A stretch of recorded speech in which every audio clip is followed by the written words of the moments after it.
Man, it's great to meet you. I'm looking forward to getting into your latest album, Searchin.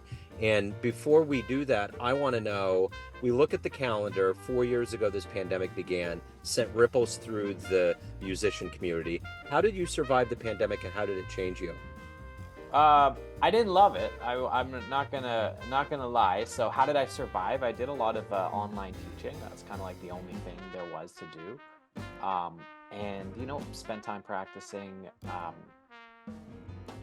Yeah, I mean, let me think back to those days. I was practicing. We were kind of locked inside.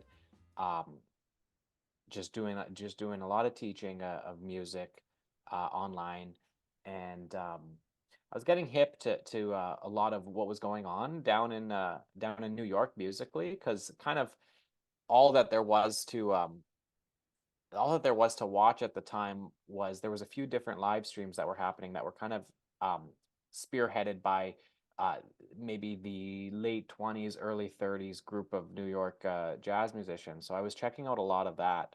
And through those live streams, I kind of started getting hip to the level of playing that's going on in New York, um, and the different players who are on the scene, all the different generations, right? They've got players, who at the time were maybe 18, 19 years old, and then other players that that were in their 80s, right? And you could kind of see the whole spectrum of that. So at that time, I was checking out a lot of that stuff, and it really hit me to the level of music that was going on in New York. It wasn't on my radar as much before.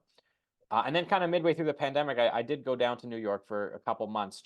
I managed to get across the border and kind of soak that up, and that kind of laid the foundation for what ended up turning up on this recording. So um, yeah, but I didn't love the pandemic. Not gonna Yeah. lie to you. It was bad because you know what? I was working so much before the pandemic. I was everywhere. I was playing a lot, performing a lot, and then all those just ended. And you know what? Canada got locked down pretty hard. Yeah. So when I went down to New York, it was maybe 2021, and it felt like they were way more opened up than we were. We were really kind of locked down, and not pretty much nothing was allowed up here. Yeah. So. I heard that quite a bit. So Searchin' is the new album. It has to feel good to have this album out. You got a power lineup on here of great musicians. Just kind of take me back to the kind of the nexus of this project's beginning and how it steamrolled and became the product that it is today. Yeah, well, great. So, I mean, basically what I said when I did go down and I spent a few months in New York, subletting an apartment down there, and just trying to get to know the scene that was in and around my age, and checking out the older musicians too and all that. I met this trumpeter Benny Benack III, who he's all over the map. So Yeah. I mean, you've probably seen him a couple in your city. I'm sure he's been to Kansas City plenty of times. But I got to know him, and kind of we became friends, and played a little bit while I was down there. And then fast forward, ended up going back to Toronto, where most of my work is, and as the city was opening up and started working again, and doing all that, and decided to book a little tour for Benny, and have him come up here. And we ended up playing shows in a couple different. We did about a week of shows. I think about 6 shows in Ontario, and we went out to Montreal and played in Quebec. And then at the end of the tour, I said, you know what, we got pretty tight with this music. A lot of it was stuff I wrote. A lot of it was like stuff Benny wrote. So I said, can you come into the studio? Let's record this. And that's what happened. So we recorded the album, and the people you hear on the album is everyone who was on that tour and playing with us. So that's where this came from, and kind of then you take the time to mix it, master it, secure, all the different publicity, all the different things that go into it behind the scenes. And as you know, there's quite a bit. So Yeah. it took some time to get it out, but here we are on the other side. So probably kind of in a metaphor too, this is kind of mimics your life and music. It takes a long time to discover and figure it out and get to this point. Take me back to the beginnings of this journey for you in music and more specifically jazz. How did it all transpire?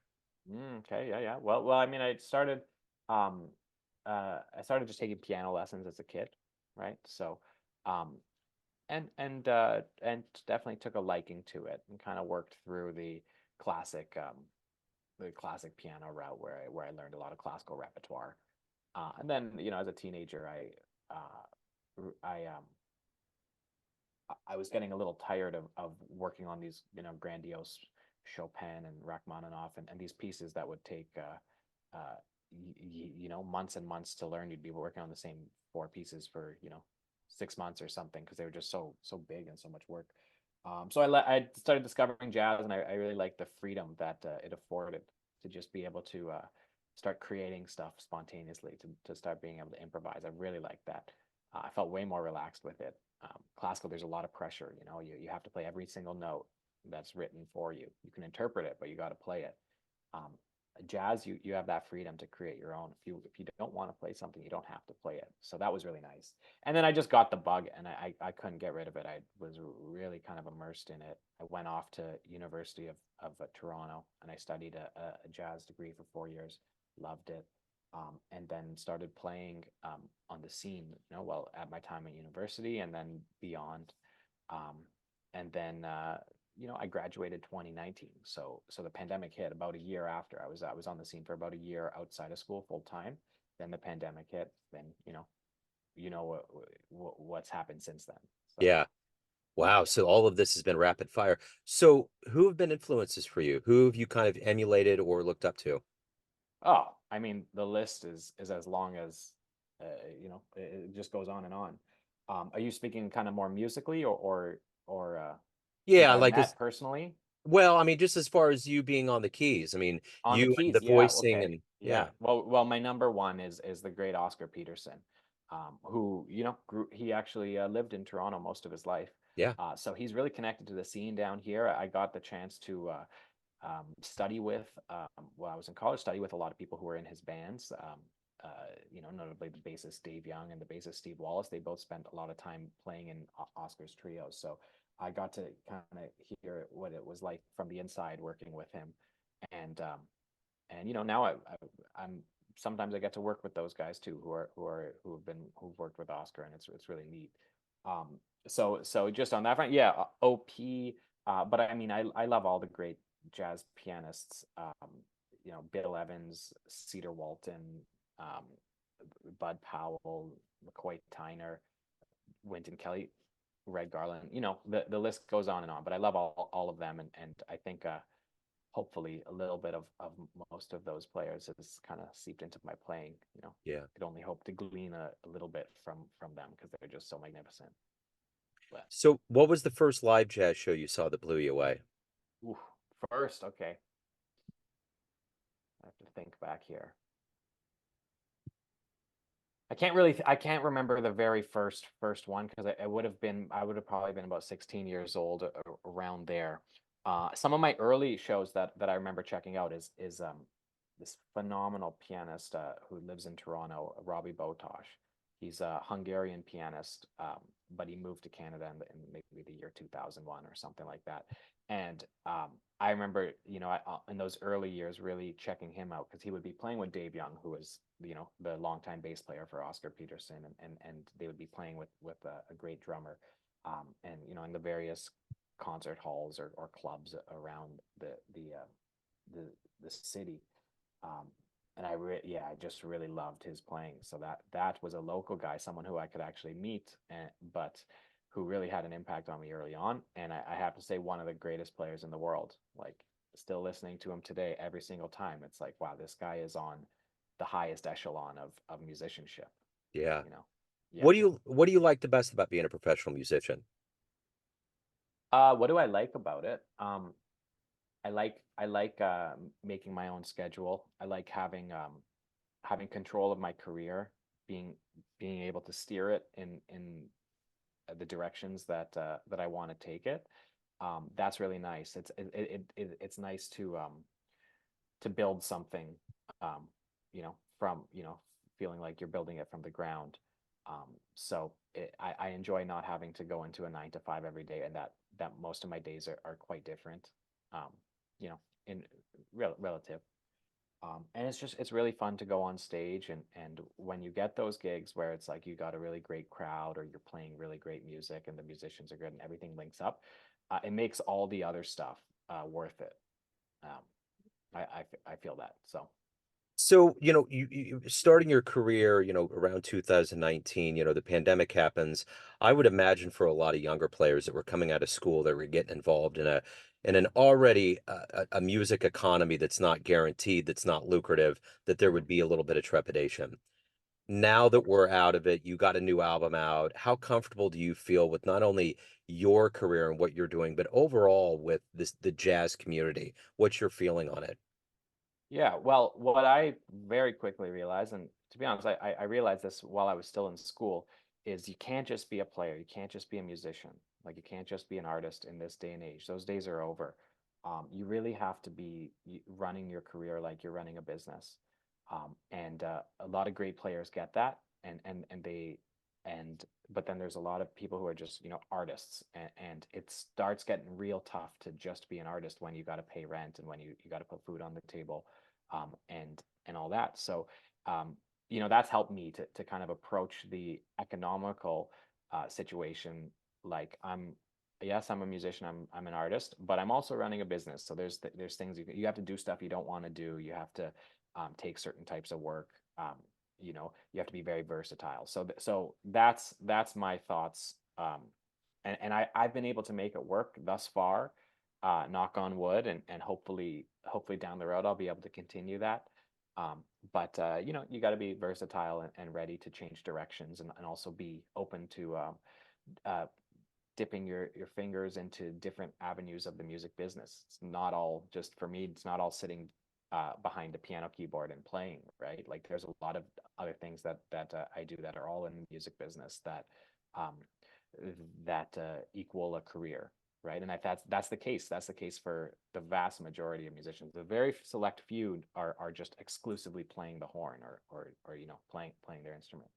Um, so that's what I found. State of jazz. I mean, the players are at a very high level right now. I mean, I will say that, and especially if you look at what's going on in New York, the level of playing is super high.